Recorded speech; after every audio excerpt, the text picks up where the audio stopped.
It's a long day, and I think everybody would, I know it's the last panel of the day, always the best, so be aware that you have to be exceptionally happy after this. Okay?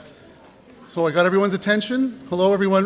This is my very first time as a moderator for Couchiching.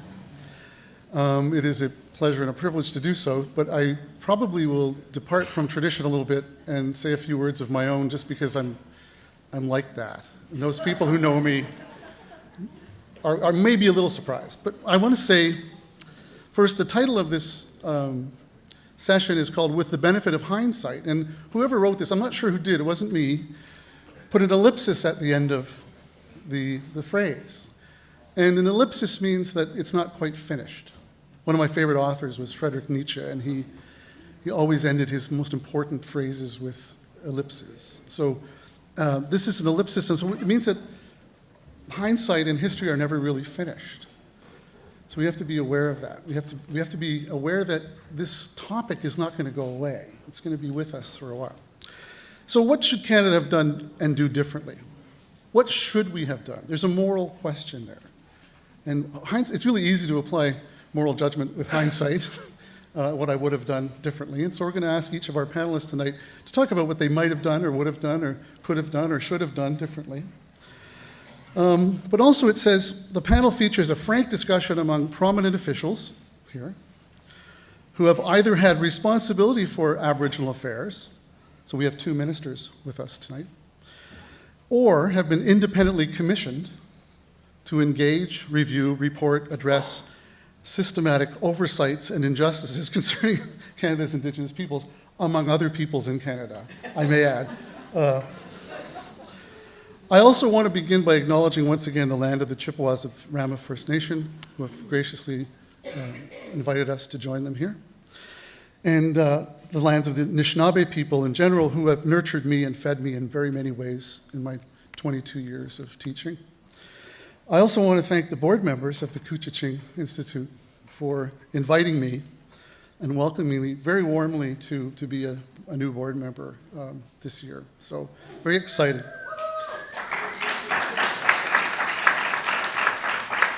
Well, I have to say, when I joined the programming committee for this conference, the first question I asked was about the name Couchiching. Those of you who are in the room who were at that meeting would remember this, I think. And I said, why is it called the Couchiching Conference? And after people stopped chuckling, they explained that it was because the conference takes place at Geneva Park on Lake Couchiching and is 82 years young this year. The Couchiching Conference, the name comes from Couchiching, the lake which is just over there. But the traditional Anishinaabe word for Couchiching is actually Go-jijing, and it means, roughly translated into English, because all Anishinaabe words don't translate quickly, they take time and effort, but translated quite quickly into English, we often call it an inlet or a place of wind, or a place where we're protected from the wind, a safe harbor perhaps. A place like the historic fishing weirs, and I hope all of you know what I'm talking about when I say the historic fishing weirs, and if you don't, you need to know about it. And I'm not going to say anything more, you have to learn yourself. So the point, though, is that Couchiching is a place where we come together and share food, ideas, and friendship. So we're following the intent without really knowing, in some ways. We called it Couchiching because it's on Lake Couchiching, and so there's a nice ironic twist there. But Couchiching is not an English word, it is not a Canadian word, it is an Anishinaabe word which we have appropriated. And in his powerful and troubling book, Wasase, Taige Alfred called colonialism and appropriation, quote, the disease of the European. The treatment, as Plato would say through Socrates, for the disease of appropriation is justice. And the way to justice is through dialogue. And that's why we're here. Though all dialogue begins with a question, and tonight's question could be, when is it appropriate to appropriate? Notice the words are exactly the same, but the inflection changes the meaning. The inflection always changes the meaning. In other words, what is the moral, social, and political defense of appropriation? How do we as Canadians account for this appropriation? I believe that as Canadians, we have to take responsibility for our history. We have to own it, all of it, and be responsible for it. And as one of my students once taught me, in order to be responsible, one must have the ability to respond. We turn the word around. So Canadians need that ability, they need that courage to respond. So let's have a healing dialogue tonight. This is our benefit and freedom. And to help us, we have elicited the wisdom of hindsight from 3 respected Canadians who will each speak for 15 minutes, I promise, carefully timed, and then we will break and return for a more open dialogue. The other thing I'm going to introduce tonight is the advice of a friend of mine, that we use a rock to pass to each other that symbolizes that we are speaking the rock in our left hand from our heart, because it's the side of your body that your heart is on, and this rock will be the timer. Okay? Are you okay? I told them there would be a surprise. This is your surprise. Okay? So our first panelist tonight, so I'll introduce them each separately, is Andy Mitchell. Andy Mitchell served as a member of the Canadian Parliament from 1993 to 2006. And if you notice in the program, it says PC beside their name. And some of you may be lulled into the suspicion that it's the Progressive Conservative Party, which doesn't exist anymore, I don't think. And Andy's definitely not from that party. And I'm also a political science professor, so I have to teach people a little bit about what PC means. It means member of the Privy Council. Every minister who's ever a minister is always a member of the Privy Council for the rest of their lives, which is quite a distinction. And I think we're very pleased to have members of the Privy Council here. So Andy represented Parry Sound, Muskoka as a member of the Liberal Party. He was the Secretary of State of Parks and later of Rural Development under the Jean Chrétien government. Under the government of Paul Martin, who is here with us tonight, who perhaps will be auditing Andy's performance, I'm not sure. He was the Minister of Indian Affairs and Northern Development. And if you don't know, there's a new name for Indian Affairs. It's now called Aboriginal Affairs. It changes. It's one of the most interesting ministries because it changes its name almost every 10 years. Every time it's audited, maybe. I don't know. But he was, and it gets audited a lot. He was also the Minister of Agriculture. Currently, he's an adjunct professor at Trent University and is the deputy mayor of the township of Selwyn. So, welcome, Andy Mitchell.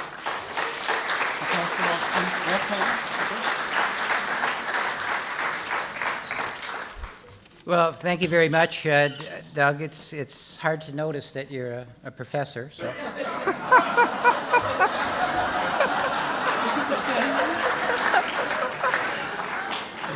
I want to start as well as acknowledging that we're on the traditional territory of the Chippewa of Rama. And I'd also like to take the opportunity, as Doug did, to thank the organizers. This is our second day. I think that it has been a wonderful dialogue. It's been great to see the discussion and to see the types of issues and the perspectives that are being taken. And in that vein, I want to also take the opportunity to thank each and every one of you, because this wouldn't happen without you, without your energy, without your commitment, without your insight and your willingness to engage. And so I wanted to begin my remarks by thanking you very much for that. I want to thank my panelists as well as the moderator for being here and for agreeing to do this. It's interesting, the order. I'm going first, and that's not actually unusual because obviously Sheila in her role has an opportunity to critique me for 10 years, and this gives her one more chance to do that. And you may not know this, but Chuck succeeded me in both of my ministries. He became Minister of Indian Affairs after I had been and Minister of Agriculture after I had been. And I don't know whether he has good or bad things to say about that or whether he'll say nothing about that, but we'll see. I'm going to get into the heart of the discussion in just a second, but I want to do two personal things first. One is not as important as the second one, but let me just say, as an individual up here in front of this audience, it is a little bit intimidating. You come here as a former Minister of Indian Affairs, and there's an anticipation and an expectation that you are this font of knowledge and that you know all of these things about the issue.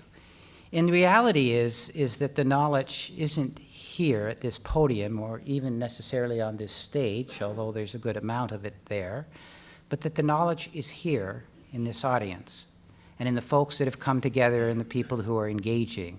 That's where the real knowledge is, and that's where the real hope and future is. And I think that's important to say.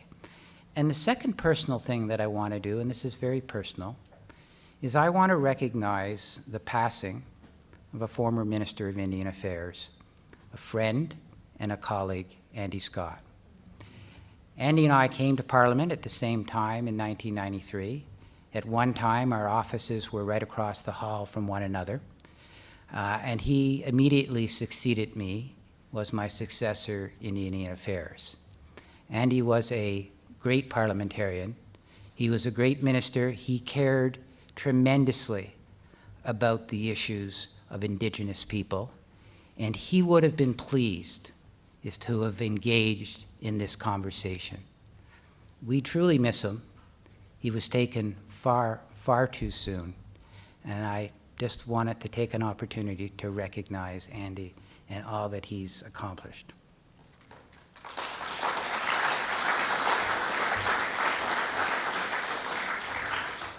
This is an interesting topic that we've been handed here, and essentially we've been asked 4 questions. Have you learned anything in hindsight? Would you have done anything different?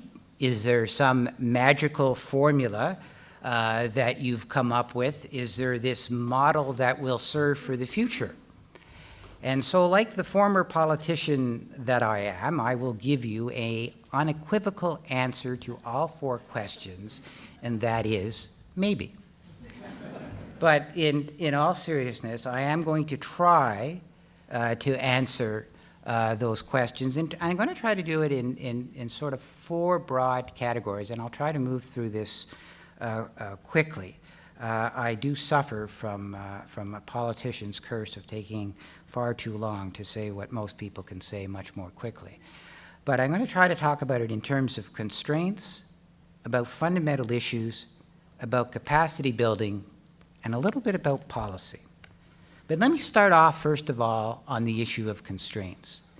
When you become the Minister of Indian Affairs, there's no question that you have a significant amount of influence. And that's quite true of any ministry that you may happen to hold. But there really are some constraints on what you can or cannot do. And one of the ones, and I guess you see this more in hindsight, you know it intellectually when you start, but you understand it more when you finish, and that is the fact that most ministers, now Chuck's a bit of an exception to this, that most ministers aren't in their portfolios for more than a couple of years. And many of them are in their position for a lot less than that. And the challenge with that is that most folks, when they are listening to you and they're dealing with you and they're engaging you, understand and see you as a transitory figure. They see you as an individual who will, in the not too distant future, be replaced, and possibly replaced by somebody who doesn't share your priorities or your values or the pursuits that you're trying to take. And that can be an impediment for you as a minister. It's particularly interesting in Indian Affairs, and I still refer to it that way because that's what it was when I was there, Aboriginal Affairs now, when you think about that. Because the issues that you're dealing with in Indian Affairs are not issues that are simply those of the current government. They're not even issues of the last decade. They're not even issues that are post-Confederation. They are issues that stretch back centuries. hundreds of years, and you measure that against your tenure of 22, 24, 28 months, and you can see the challenge that you have. Because what every minister wants to do, wants to try to do, is to make a meaningful difference. And when you're in Aboriginal affairs or Indian affairs, you're dealing with a tremendous amount of history, and you have very little time in which to deal with it. The second thing in terms of constraints, and it's very true about Indian affairs, and it has to do with the Indian Act. And we've had a lot of people talk about that piece of legislation, something that should be gone, but something which the minister has to deal with. And it is such a top-down, prescriptive, bureaucratic piece of legislation that what ends up happening is you are consumed by administering it as opposed to being focused on the large issues that you should be. And that's one of the impediments that a Minister of Indian Affairs faces, and which you need to be cognizant of and always working to try to overcome. Another thing that I wanted to talk about under impediments, and this deals in Sheila's area, and she and I talked a little bit about this last night, and it's about the important issue of measurement, of being accountable. And let me tell you what part of the problem is. In the past, far too often, we're measuring process as opposed to measuring results. And Sheila told me this, we had a conversation shortly after I become minister, and it was, the question was asked, well, have you done it? Yes, we carried out 1, 2, 3, and 4. Well, no, I'm not asking you whether you carried out 1, 2, 3, or 4. I want to know whether 1, 2, 3, or 4 accomplished what it was you were supposed to accomplish. No, we did 1, 2, 3, and 4. That's what we were asked to do. The problem is you tend to measure process, and you lose the opportunity or lose the eye on the ball to try to make sure that you're accomplishing that which you're strategically trying to do. And the challenge with it is that consumes time and energy and takes away from the opportunity to achieve the important. And the other thing that I wanted to mention about impediments, and I'm going to do something that I learned when I was Minister of Indian Affairs you shouldn't do, but I'm going to take a little license because Roberta isn't here, and I'm going to slightly disagree with something that she said, because it has to do, and I think Paul touched on this, was the issue of political leadership and leading. And I think Roberta's quite right. In most ministries, the public will make a demand, and you as a minister and as a government will respond to that. Well, the challenge in Indian affairs, in Aboriginal affairs, is oftentimes in the broad Canadian population, that demand isn't front and center. It isn't top of mind. It isn't what people are most informed about. And so a Minister of Indian Affairs is required to take a specific and particular leadership role as a minister to engage the broad population of Canadians about the importance of this. One of the things that Paul Martin did as Prime Minister was to take up their very mantle as the Prime Minister. It wasn't important to Paul whether that was where the votes were. What was important to Paul was that's what needed to get done. And that's why Kelowna happened, because of that kind of commitment. So there's a little bit different type of leadership that has to come out of the minister in that respect. The second thing I wanted to mention, and this is probably pretty obvious, is the importance of keeping your eye on what is the fundamental issues and not to get consumed by the minutiae and the day-to-day events that's taking place in your ministry. And so I thought about that a little bit and what I was going to say, and I came up, and I'll touch briefly, and you may have some questions on this later, on 4 things. And one of them, again, Paul talked about this last night, and others have as well. And that is that your fundamental issue, in my view, needs to be to close the economic and social gap that exists between Indigenous peoples and the Canadian population in general. And it's really important when you're in the ministry and you're taking actions and you're developing legislation or regulation or whatever that you're doing, that you measure yourself against that. And if what you're doing can be seen to be closing that gap, it's something that you should pursue.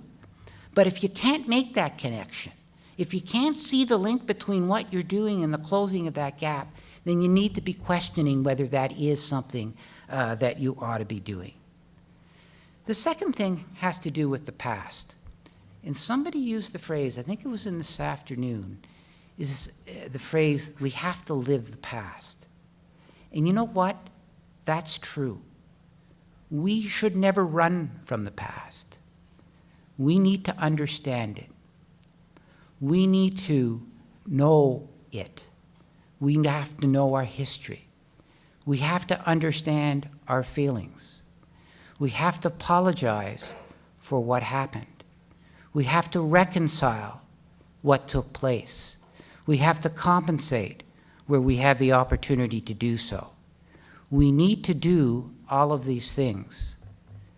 But we do them not because we want to stay in the past, but because we have to live that to know the present and to make the future better. And so, to me, that's one of the fundamental things that you need to keep front and center. The third thing, and something that I've talked often about, is the need to teach Canadians in general about the relationship with Aboriginal Canadians. Many people have said it in this conference so far, that there is not a good understanding. We need to teach people what the treaties are, what they mean, where they came from, that they are a living document today that has meaning, that has consequences, that has results. We need folks to understand why there are land claims and what they mean and from where they come and why they need to be resolved. We need to explain the constitutional framework that exists, why it exists, and how we need to act within that framework. And we need to talk about the different interpretations of that, not just the interpretations that come out of the Department of Justice, but the interpretations that come out of the Aboriginal communities themselves. We need to talk to Canadians in general about this, and we need to inform them. And we haven't done, and I did not do, a good enough job when it comes to that.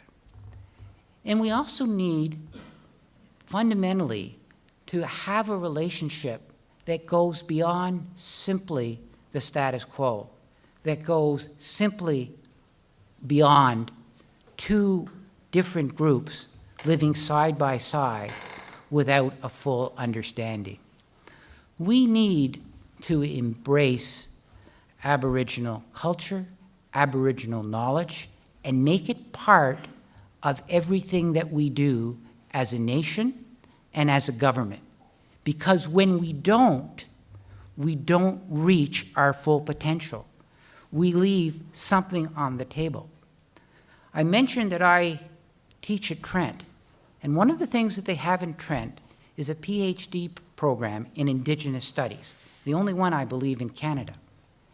And what they do is they raise to the highest level possible educationally Indigenous knowledge and culture and history that is learned both by Indigenous people and non-Indigenous people and inform our future decision makers about how they ought to move forward.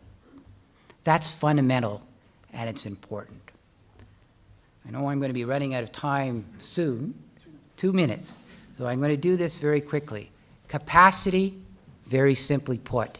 You can have the best policy in the world, but if you don't build capacity within First Nations and other Aboriginal communities, that policy will not work. You could build the best school with the best labs, with the best classrooms, and if you haven't built the capacity for Aboriginal folks to teach in those schools, then that investment will have gone for naught. You need to build capacity, You need to allow communities to make their own decision. You need to provide them with the training that they require in order to move forward. And your role as a senior level of government is to provide tools that those communities will use in a way that will work for them. One shoe does not fit all. Communities are different across the land. And let me conclude by a very brief discussion on policy, not to go over the specific issues, others have done that, but to make an observation about how policy should be done. Very quickly, 4 points. We need to recognize the special relationship that exists with Indigenous communities across Canada, and that includes understanding the duty to consult, to make sure that it isn't something that's added on, that isn't something that somebody works to avoid or to minimize, but rather that in policy development, it is something that is embraced and used that will result in a policy being better than it would have been if we hadn't undertaken a fulsome, meaningful, and appropriate consultation. Secondly, that although it is appropriate to have common goals and common objectives, when it comes to policy implementation, when it comes to policy that is specific to a particular community, that needs to be the responsibility of that community and not prescribed at some central level at the federal government. Thirdly, the values that shape policy need to be holistic. They cannot be just the values that come from, as the phrase was used, from the colonizers. The values that form policy and inform foreign policy have to include Aboriginal values, Aboriginal traditions, Aboriginal perspectives. Because if you don't do that, that policy will be deficient. And that's not just true for policies that come out of the Department of Indian Affairs or Aboriginal Affairs. That's true for all policy that governments make. And the last point is that good policy, no matter how good, cannot overcome a dysfunctional relationship. Policy needs to empower, not prescribe. It needs to respect, not disparage. It needs to assign accountability to people, not to government. Thank you very much.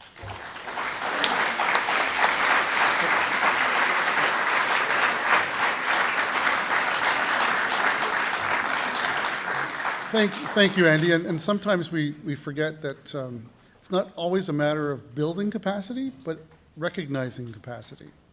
So I think we have to think about it that way as well. There are different kinds of capacities. Our next speaker is yet another minister, former Minister of Indian Affairs. Chuck Strahl served as a member of the Canadian Parliament from 1993 to 2011. He held various positions in the cabinet, such as Minister of Agriculture, Minister of Indian Northern Affairs, Transport, Infrastructure and Communities. He was raised in the interior of British Columbia, near Kelowna, near Chilliwack, sorry.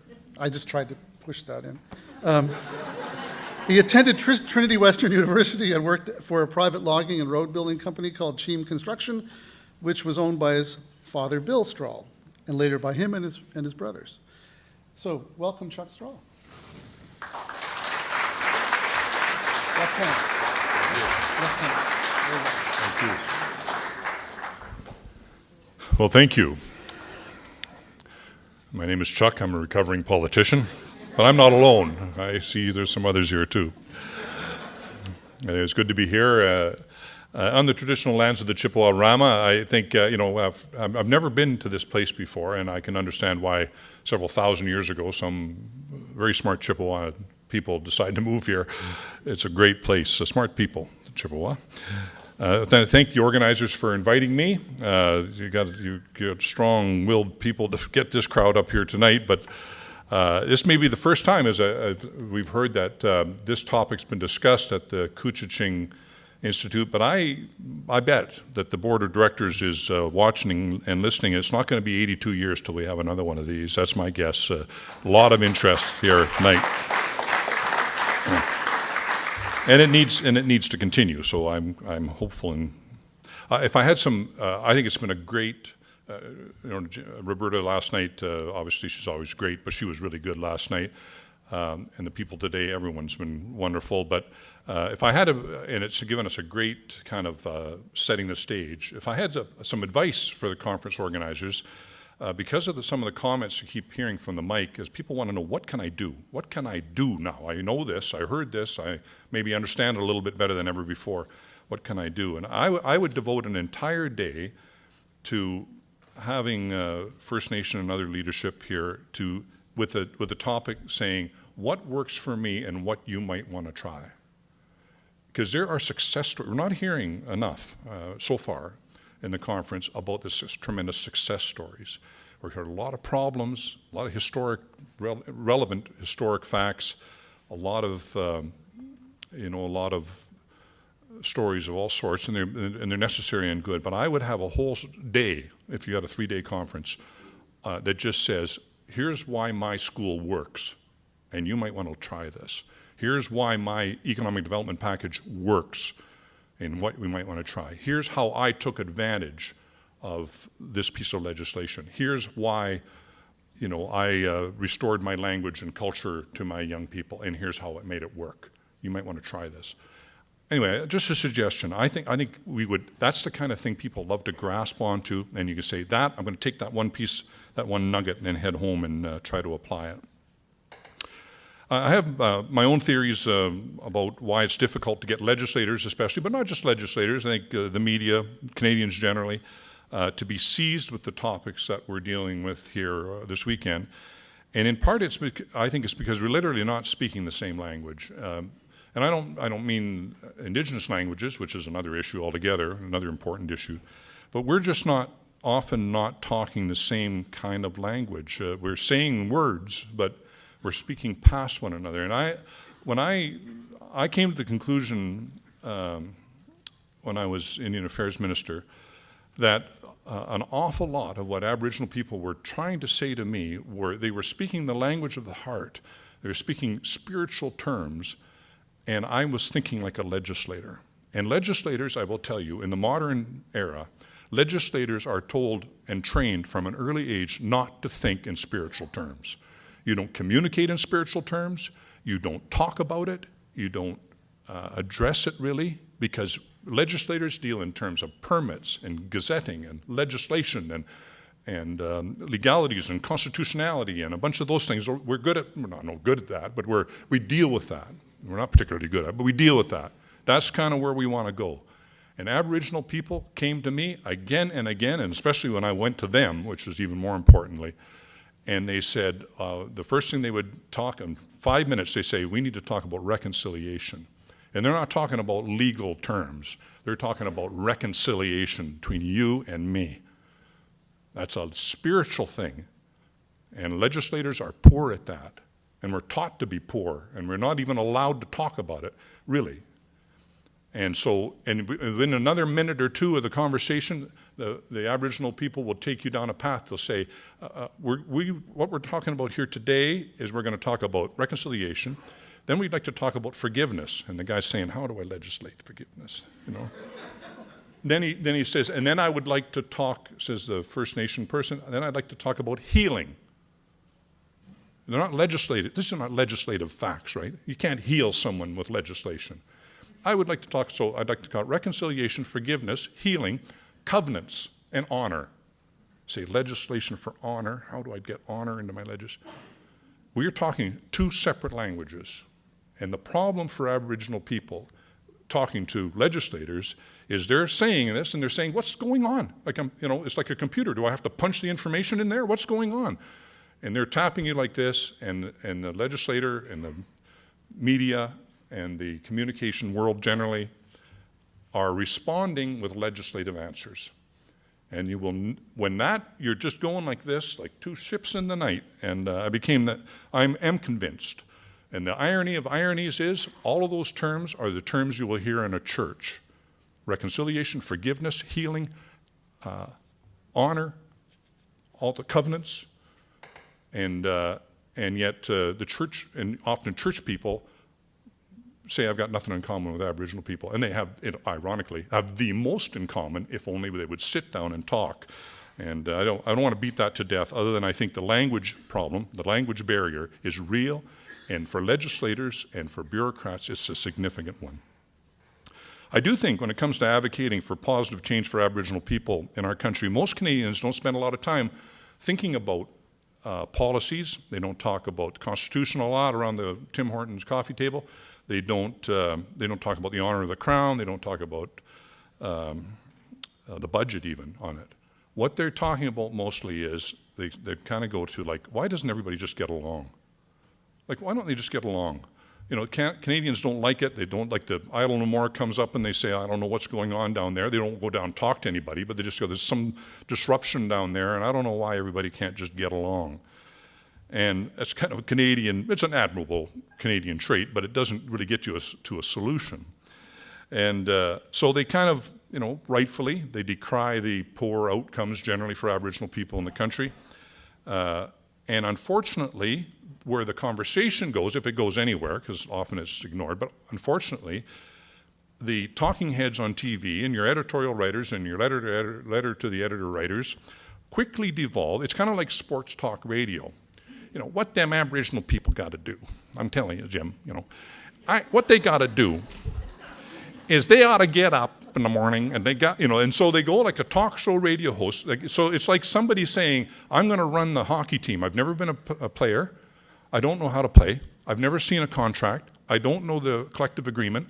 I've never seen anything. But why don't they trade for Sidney Crosby? It's so easy.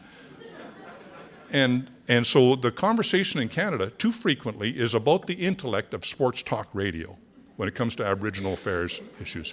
They just don't get it. So that's a problem. But the truth is, even when you get sincere, dedicated people that really put their heart and shoulder to it, they have sincere and legitimate ideas for a positive agenda for Indigenous people and want to work with them, but they quickly run up against a bunch of stuff. And some of that stuff is real. It's not like they're not making it up. There's constitutional realities. There's court rulings. There's trying to understand, as Andy mentioned, is trying to understand, like, what's that mean to you and what does it mean to me? And it might be not the same thing even. And so the problems start. There's deeply ingrained habits going on. There's entrenched self-interest. There's historical fallout. There's mistrust. And, you know, to make it all work or not work, this is on both sides of the table. So you got ingrained habits, distrust, mistrust, all these things going on, and they're on both sides of the table. Both sides have got these habits. And so too few of them really take the time to understand the other's position or to search for common ground or to develop solutions that will work for both. They've got all these bad habits, if you will, and worse, that don't let them be very creative, or they're not very creative generally on trying to find solutions. So the result, I think, is a little bit like the movie Groundhog's Day. You remember that movie? I don't know if you remember. So every morning, the minister or the person or the corporation or whatever, they get up and they say, well, yesterday was the pits. It didn't work with Indigenous people. So what I think I'll do today is the same. I think I'll do the same, and the result should be quite different by the end of the week. And it's the same old, same old. They do the same things over and over. They tinker with it a little bit, and they say the results, it hasn't much improved. I don't get it. And it's just like Groundhog's Day. You wake up every morning thinking, here we go again. I've seen this. And so you end up, the result is the same. Unhappy, dissatisfied Aboriginal people. Unhappy, dissatisfied taxpayers. Unhappy, dissatisfied parliamentarians. Unhappy auditors. We're going to hear about that a little bit. Unhappy, everybody's unhappy. And we say, and tomorrow we're going to do a little bit more of it. Now, thankfully, amid all of this, I don't want to be doom and gloom on this, but thankfully, amidst all of this, there are some tremendous successes. I mentioned that we really should spend a full day on just successes because there's so many of them and they're great stories. Just really, to go to the Aboriginal Achievement Awards is to warm the cockles of your heart. Just great stories of success. And they've broken the mold, many of these people, through overcome tremendous adversity, and they've really made it work. They're busy, successful people, so you don't often see them. They're doing their work and they're busy doing whatever, and they're successful. And you don't see them on the news typically, and they're not sought out by the news either, by the media folks. Without a doubt, just to pile on to what's already been said earlier, that without a doubt, when Aboriginal people get a good education, nothing levels the playing field like a good education. Absolutely nothing. So it's not just a certificate hanging on the wall saying you got a degree or you got whatever level of education, but every measurable social outcome quickly comes to par when the education comes to par. Health outcomes, standards of living, standards of unemployment, suicide rates, all of them, instead of trajectorying right off the map, they all level off, and some of them still worrisome, but at least they become more like the Canadian norm when education is a success. Also, good old-fashioned economics is working its way into the equation right now, and sometimes that's the way to a person's heart is through their wallet, and people are realizing, as Mr. Martin and Mr. Fontaine said this morning, there's $600 million that's at risk here, so maybe we've got to get serious about this. So, if that's what it takes, that's what it takes. But improving Aboriginal economic opportunities actually means more money in everybody's pocket. So that's the great news story of finding ways forward on the economic issues. I want to make 3 observations. Some of them are contrary to what others have said today so far, but I don't mean this in a controversial way. I just want to get my part out. I wrote this before I listened to anybody, so I'd like to get these 3 things out in 2 minutes. The first thing is that I think in almost every way that Aboriginal people get out from underneath the Indian Act, in almost every way they're better. It's not perfect, and this is the problem. But which is my second point. But anyway, if they get out from underneath the Indian Act, the Land Management Act was mentioned, for example. The people that want to use the Land Management Act, there's 39 bands or whatever. There's another 50 waiting that would like to get out, and there's probably another 50 that have given up even applying because there's not enough money to get them through the system to get it approved. But for those that make use of it, they're almost always better off. The self-government First Nations in the Yukon it's not a panacea, it's not perfect, but it's way better than the Indian Act bands. The governance system, when people get out of the Indian Act governance system and into their own governance system, it's not perfect, but it's way better than the Indian Act. In almost every occasion, when they get out from underneath the Indian Act, results are better. And I have examples, plenty of examples. Secondly, quickly, too often, we allow, and First Nations allow, the perfect to be the enemy of the good. One of the good things that the government has done, the governments have increasingly used the non-derogation clauses to assure First Nations that what we are going to move ahead on in this agreement or policy or initiative is not going to take away any Aboriginal rights. If you want to get out of this later, if you'd like to add to it later, whatever else, it doesn't take away from your rights, which gives a small measure of reassurance. And so when they are able to sign an agreement saying, this is I actually have rights on this and I'd just as soon do it differently, but at least it's a step better, quite a bit better, and I want to move ahead based on that.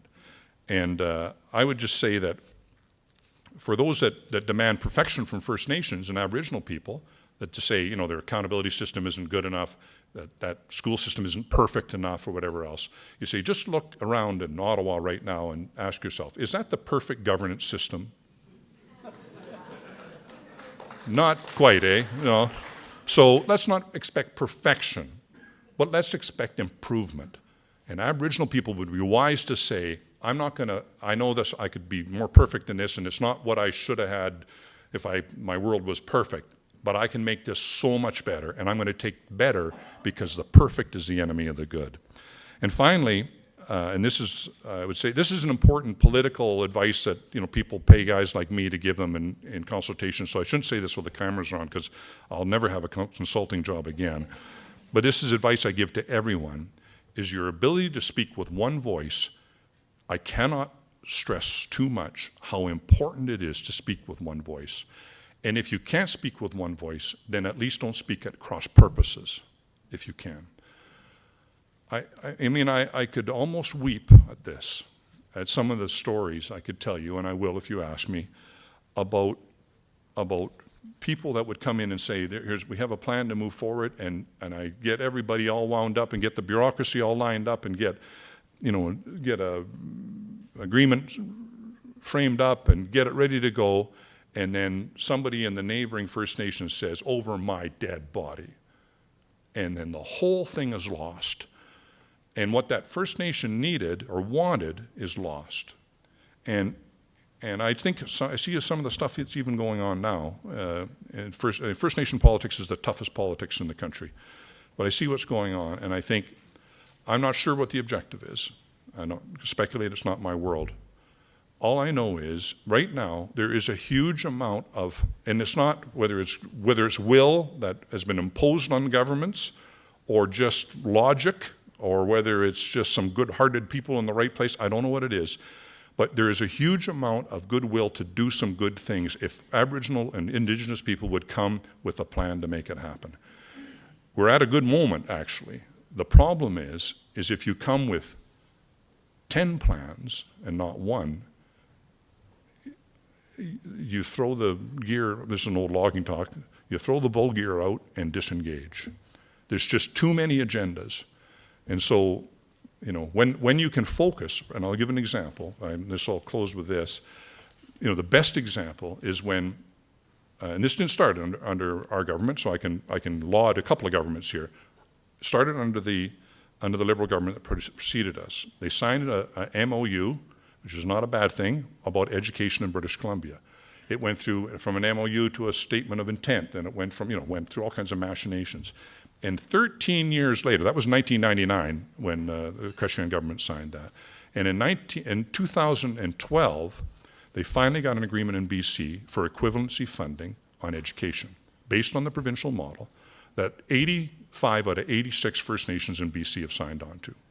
Took 13 years of single-minded focus from educators in British Columbia to get a deal on education. They've now got, much more quickly, a deal on health. They're going to administer all the health care money in BC is now being administered by First Nations directly. The health department's cut out of it. That single-minded message will reap huge dividends if you come back and say, that's no good, and so-and-so is a traitor to my cause, and then the message is lost, and the cause is often lost. The ability to speak with one voice, if I could urge one thing on Aboriginal people, is that governments will eagerly sign on when they know they have an eager and united force across the table. If you're split in 630 different ways, you'll end up with nothing. I'm encouraged, though, by the successes. I'd love to talk about some of those, and I encourage the next conference to focus a whole day on Aboriginal people who come here to say, I've had success, and here's how you can too. Thank you very much.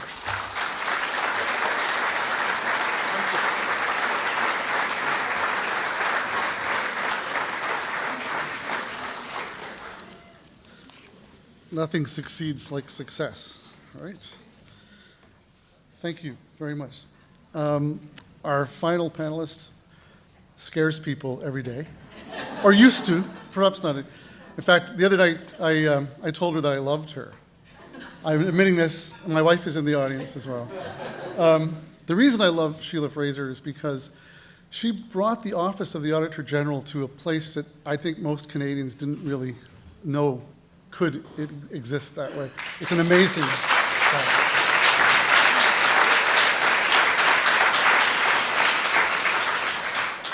So, Sheila Fraser served as the Auditor General from 2001 to 2011, an incredible span of time, I think. The patience you have to endure 10 years of that job is incredible. So prior to joining the Office of the Auditor General as Deputy Auditor General in 1999, she was a partner at Ernst & Young. I'm sure you've all heard of Ernst & Young, for 18 years, which is another wonderful achievement in the Quebec City office. And there's a lot of other things that she's done, and you can ask her, and I think we just want to hear what she has to say, because she's going to audit the panel, I think. So, no, okay. Well, please welcome Sheila Fraser.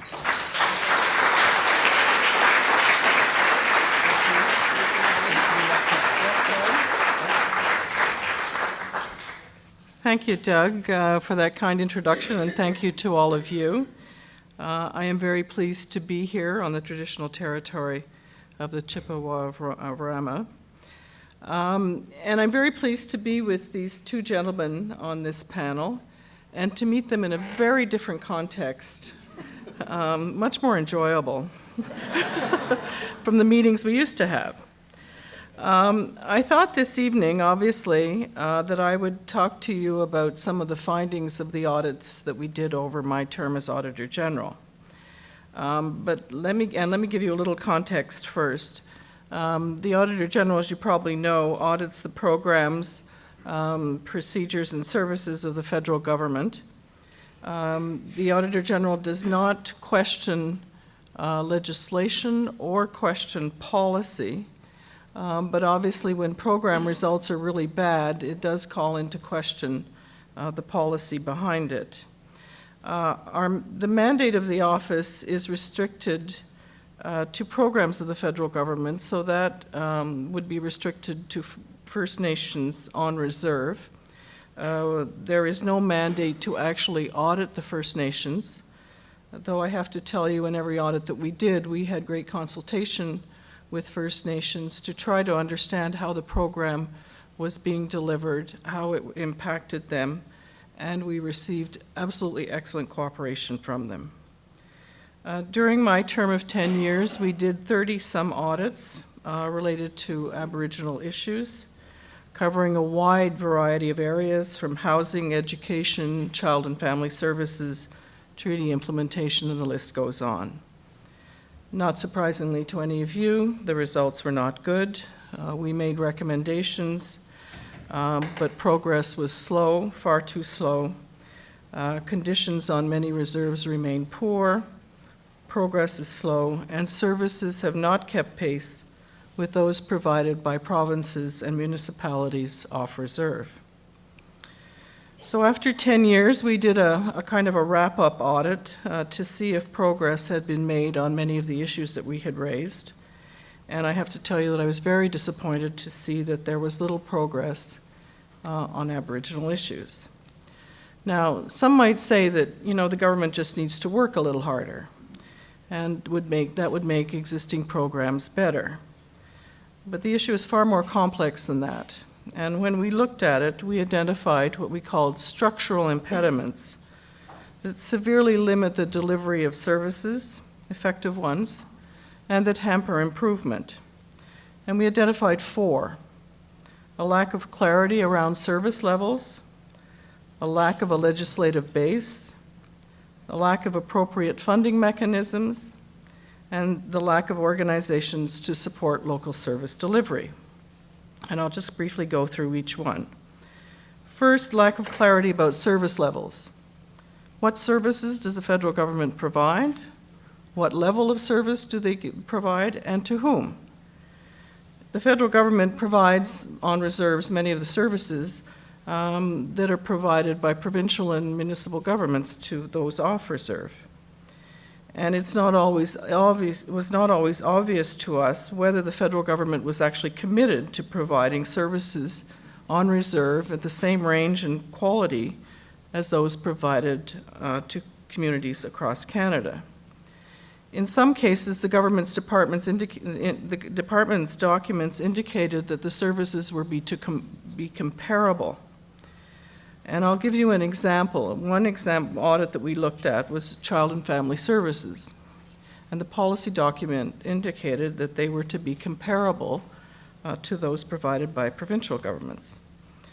Well, as you have heard, there are a very large number of children taken into care.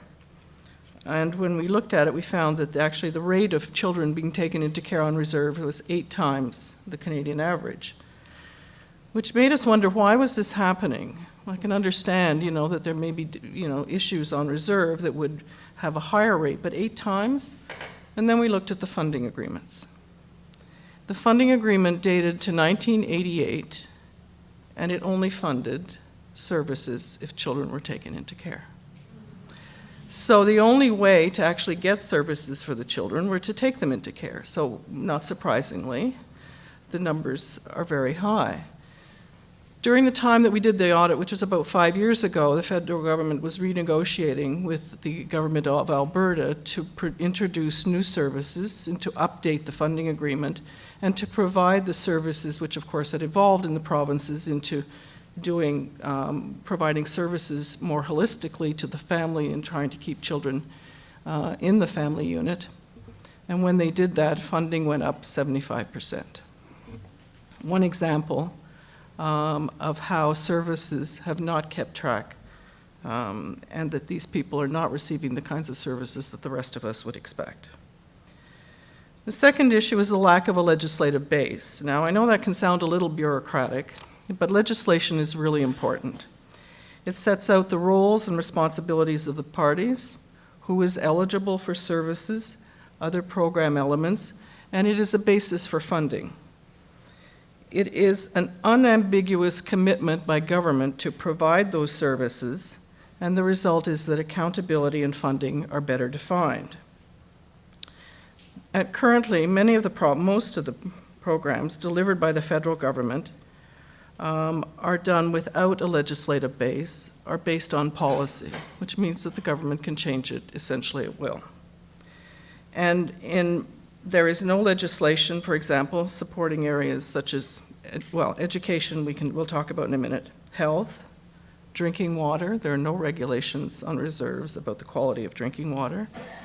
In education, the National Panel on First Nations Elementary and Secondary Education that was chaired by Scott Haldane, who is here, I think Scott's right here, recommended legislation, and in particular recommended co-developed legislation. Sadly, that part of the development of the legislation seemed to have not been read, I guess, so there has been an Education Act, which of course has become very controversial and a lot of difficulties. But I really think legislation is necessary to establish roles and responsibilities. In many of the audits we did, housing, for example, it was not clear that the federal government felt it had a responsibility to provide housing on reserve. So legislation would help, I think, to establish those relative responsibilities and, importantly, funding levels. Which now leads me to the question of the funding mechanism. Most of the delivery of services are done through what are called contribution agreements. These agreements are done generally on a yearly basis, and through them, First Nations receive a certain level of funding to provide various programs and services in their communities. There are a number of problems with contribution agreements. First is the uncertainty of funding levels. Because they are renegotiated year to year, First Nations cannot do long-term planning. They are not sure if they are going to get funding the subsequent year, and it often takes many months before they actually know how much money they're going to get. So we were discussing actually with someone the other day about, drug treatment programs. Well, if you're in a drug treatment program, you sort of can't put it on hold for 6 months while you're waiting to see if the funding, or your other programs like that. There's also a problem about accountability, because under these contribution agreements, the accountability is back to the federal government.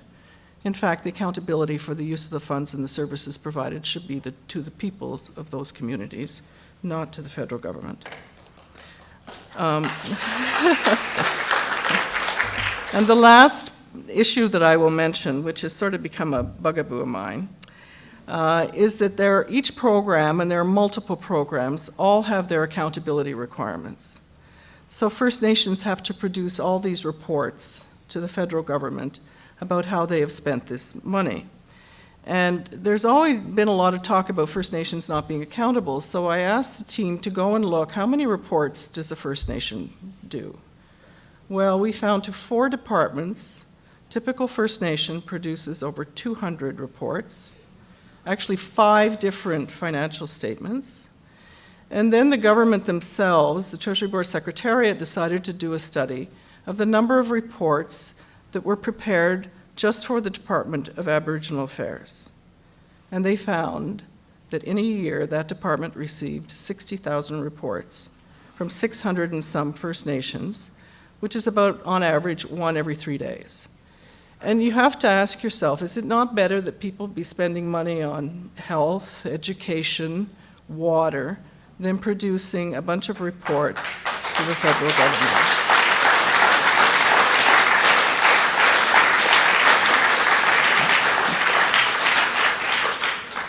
And when we did our follow-up, the number of reports had only gone up, unfortunately. And the last issue, of course, lack of organizations to support local service delivery. Unlike provinces that have organizations and structures to help in service delivery, such as school boards, health boards, social service organizations, First Nations do not have those kinds of organizations. And it goes back to the whole question of capacity, which was mentioned earlier. Because most First Nations are very small, most have less than 500 residents. So to put the responsibility of delivering all of these services on these people is often a very huge burden. So let me just get my last note. So it was clear to me that fundamental change is required if conditions for First Nations are to improve. And these things are doable. These are things that can be done if there is goodwill, commitment, trust on the part of all parties, which goes, of course, to the whole question that we have been talking about the last day and a half, the new relationship that has to be developed between First Nations and government. We cannot continue to do things the way that we have always done and expect different results.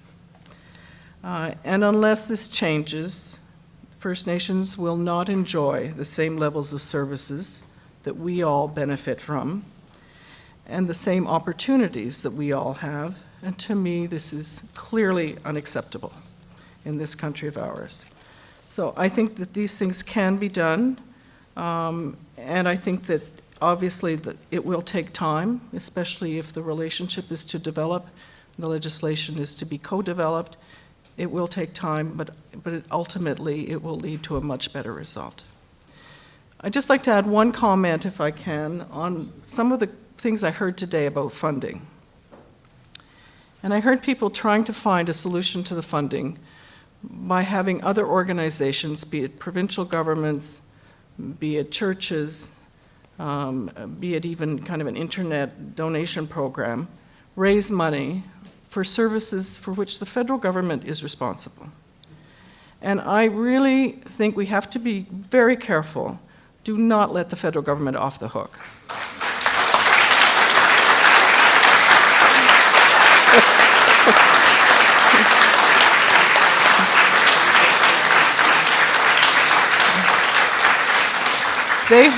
They have this responsibility to these people, to all of us. We would not expect to have to go out and do crowdsourcing to get decent water in our homes. Why would we think First Nations have to do that? So I think there has to be political pressure that has to be maintained, that government define clearly the services that these people are entitled to, and that they properly fund it. Thank you.